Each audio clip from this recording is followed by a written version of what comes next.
Coach, obviously a great weekend for the Broncos, a sweep against Ferris State, and then now heading into another tough weekend against another ranked opponent in the WCHA favorites in Bowling Green. What were the positives you saw against Ferris State? Well, we had a lot of respect for Ferris State, and I think that showed in our play. I thought our players played with great pace. They played with a lot of composure. Certainly in both games we had a number of great scoring opportunities. We're having a bit of a tough time scoring, and certainly that was really the case on Saturday night. But I liked our composure. I liked our stick-to-itiveness.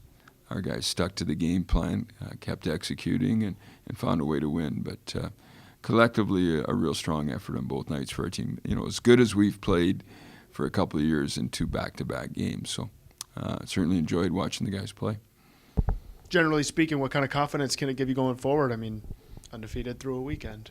Well, in college hockey, you're only as good as your next game in any sport, and we've certainly got a challenge this weekend coming up with Bowling Green. And as much respect as we had for Ferris State, Bowling Green is a number that's even maybe a little bit higher right now. They've got so many returning players, where Ferris had a very young defensive core. So we had a great practice today. Our guys are excited about this week and the things that we've got planned. And we'll head over on Thursday to Bowling Green with our best effort in mind.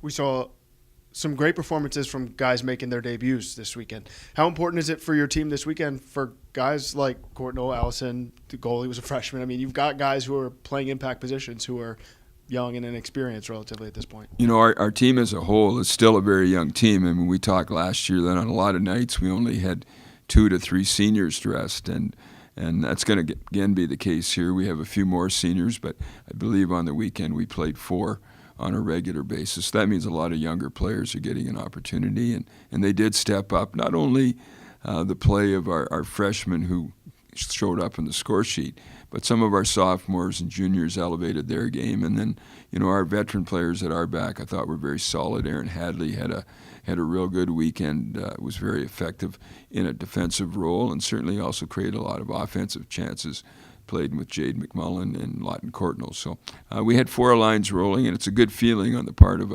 for a coach when you can put anybody on the ice and you can trust them in any matchup scenario.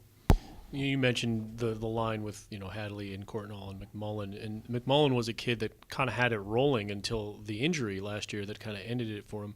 How good is it for his confidence to be in the lineup from day one and be contributing and effective out on the ice? Well, Jade McMullen was one of the leading scorers in the Alberta Junior Hockey League. In fact, ended up second in goals 2 years ago. Came to us last year, and right from the get-go he had some lower body injury problems and kind of stayed with him all year. So he got behind in terms of the ability to adjust to the pace of the college game by not practicing, and got in there. I don't think we really saw the true player that he can be, and it was exciting for him this weekend to kind of feel like I really belong here and I can play at this level. So that whole line was good. Again, the leadership of Aaron Hadley, and then Jade, and certainly on the other side, Lawton had an outstanding weekend as well. So, a lot of players stepped up and contributed. As I said, all of our lines, the line of Colt Conrad and Wade Allison and Hugh McGing. Hugh looks like he's about 14 years old out there, but they were effective. And then our more veteran line with Michael Rebry, and I think Aiden Muir had a great weekend as well. And then Freddie Tiffels didn't play on Saturday, but he's normally in that spot. And then we